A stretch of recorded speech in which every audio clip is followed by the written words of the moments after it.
Hoy quiero extenderle una cordial bienvenida a nuestro programa Dios lo dice y yo lo creo.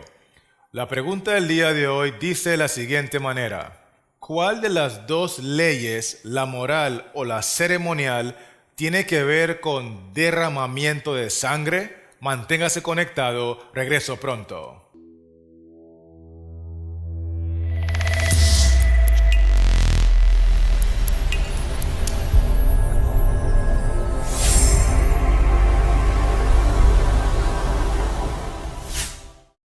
En la ley moral, la que fue escrita por Jehová en tablas de piedra y colocado adentro del arca, hay un mandamiento de los 10 que habla directamente en contra del homicidio. Voy a tomarlo de Éxodo 20, el versículo 13, que dice textualmente así: no matarás. ¿No qué? No matarás. Eso es un lenguaje claro y sencillo en contra del homicidio. Con eso en mente, voy a leer ahora lo que dice la Biblia en Hebreos 9 y el versículo 22, hablando de otra ley. Escuchen bien lo que dice la palabra del Señor. Y casi todo es purificado según la ley con sangre, y sin derramamiento de sangre no se hace remisión. Es evidente que estamos hablando de dos leyes distintas. La primera que mencioné en Éxodo 20 se está refiriendo a la ley moral, los 10 mandamientos escritas con el dedo de Jehová en tablas de piedra y colocado adentro del arca. Este texto de Hebreos 9:22 está hablando de otra ley. Está hablando de la ley que fue escrita por Moisés en un libro y colocado al lado del arca. Esta es la ley que hemos identificado como la ley ceremonial. Y casi todo en la ley ceremonial es purificado con sangre. ¿Por qué? Porque sin derramamiento de sangre no se hace remisión.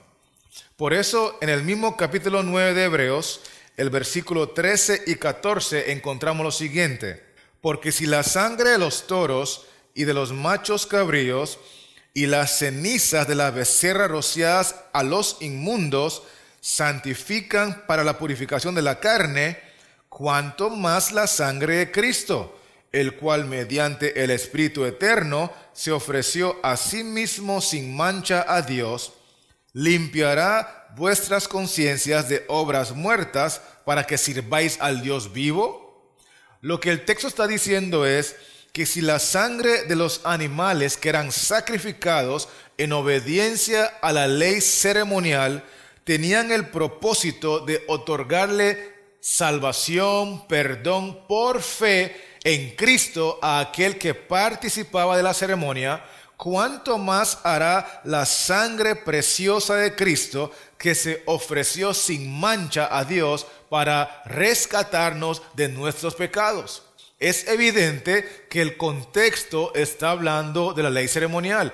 Es evidente que cuando el texto 22 menciona que casi todo es purificado según la ley con sangre, está haciendo mención a la ley ceremonial, porque la ley moral condena el homicidio, condena el asesinato. La ley moral dice claramente en Éxodo 20:13, no matarás. No hay que derramar sangre, mientras que la ley ceremonial sí permite derramar sangre. De hecho, sin derramar sangre no hay remisión de pecados.